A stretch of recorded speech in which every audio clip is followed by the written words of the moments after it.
Hey, welcome. So today, we're going to tackle one of the biggest and, let's be honest, most frustrating challenges for English learners. How to stop sounding like a textbook and start sounding truly natural in a real conversation. Let's jump right in. Does this sound familiar? I bet it does. It's that awful moment when you've studied for hours, you know all the words, but when someone actually talks to you, your mind just goes completely blank. If you've ever felt that way, you are in exactly the right place. We're about to figure out why this happens and exactly what to do about it. All right, first things first, let's get to the root of the problem. Why is it that even with a huge vocabulary, we can sometimes still sound like we're reading from a script? And this right here, this slide just hits the nail on the head. Learning from a textbook is like learning to build with individual Lego bricks. It's slow, you have to think about every single piece. But a real conversation? That's not neat and tidy. It's fast, it's messy, it's alive. And that's because native speakers don't think in single words. We think in patterns, in groups of words, what we're going to call chunks. So what's the big secret to unlocking that fluency? It's not about cramming more and more vocabulary words into your brain. No, it's about making a huge shift in how you learn. It's all about learning in these chunks. This is the trick to taking the pressure off your brain when you're trying to build sentences on the fly. And just look at this contrast. It's night and day. On the left, you've got that old method, translating word by word by word. It's clunky, it's slow, and yeah, it sounds pretty robotic. But on the right, when you start thinking in whole phrases, it's like you've built a superhighway from your brain to your mouth. You don't have to assemble every sentence from scratch. The words just flow, and you instantly sound faster, more fluid, and a whole lot more natural.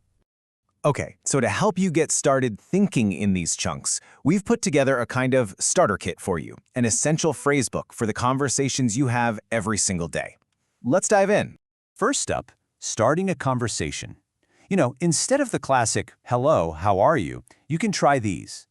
It's been a while is just perfect for someone you haven't seen in a bit. And I love, how have you been? Because it's so much better than how are you. It actually invites a real answer, not just, fine, thanks. All right, next, sharing your opinion. I couldn't agree more is such a great, strong way to show you're totally on the same page. But my personal favorite here is fair enough. It's this amazing little phrase that basically says, okay, I get your point and I respect it, even if you don't really agree. Your friend says they're too tired to go out, you just say, fair enough, simple as that. So what about making plans? You can kick things off with something super casual like, do you want to grab coffee sometime? If they say yes and suggest a time, a quick works for me is perfect. But what if you have to cancel? Instead of a long apology, just say, hey, something came up, can I take a rain check? And for those times when you're not sure about the details yet, let's play it by ear is your go-to phrase. Now here's a quick but really important detour. Sounding natural sometimes depends on where you are. Most phrases work everywhere, but some common words are totally different. In the US, you live in an apartment and take the elevator. But head over to the UK and you live in a flat and take the lift. It's just a little local flavor to keep in mind. Life isn't always perfect, and our conversations reflect that. So here are a few chunks for when things don't go exactly as planned.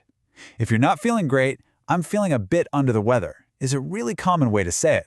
And if you make a little mistake, a simple, casual, my bad is the perfect way to just own it and move right on. Okay, so we've talked a lot about speaking, but sounding natural in a conversation is a two-way street. It's not just about what you say, it's also about how you listen. This is where the art of active listening comes in, and honestly, this is what separates the good speakers from the great ones. So check this out. We can break it down into 4 simple levels. You start with just sounds, like or aha, to show you're following. Then you level up to simple reaction words, like really or wow. The next step is really cool. You echo a key word they just said. So if your friend says, I'm going to Greece this summer, you just say, Greece, wow. It shows you're hanging on their every word. And the top level? The echo question. If they say, I haven't tried that restaurant yet, you can reply with, haven't you? It's so simple, but it's a powerful way to keep the conversation flowing and show you are 100% engaged. All right, you've got the theory, you know the what and the why, but now comes the most important part of all, actually doing it. Real progress only happens when you take what you've learned and put it into practice. So, I have a little challenge for you. And the whole challenge comes down to this one simple number, 3. That's it. Why just 3? Because it's not overwhelming. It's easy, it's manageable, and it's the absolute perfect way to start building a new habit. So here's what I want you to do. It's super simple. Just pick any three, phrases from this explainer that you liked, and your mission, should you choose to accept it, is to find a way to use them in a real conversation. Today, seriously, today. Maybe you text a friend, "What have you been up to?" Or maybe in a meeting you say, "Fair enough." Every single time you use one, you're paving a new pathway in your brain and building a more natural habit. So, what's it going to be? Take a second right now and actually decide which 3 phrases are you going to make your own. Because the journey to sounding more natural doesn't start tomorrow or next week, it starts right now with your very next conversation.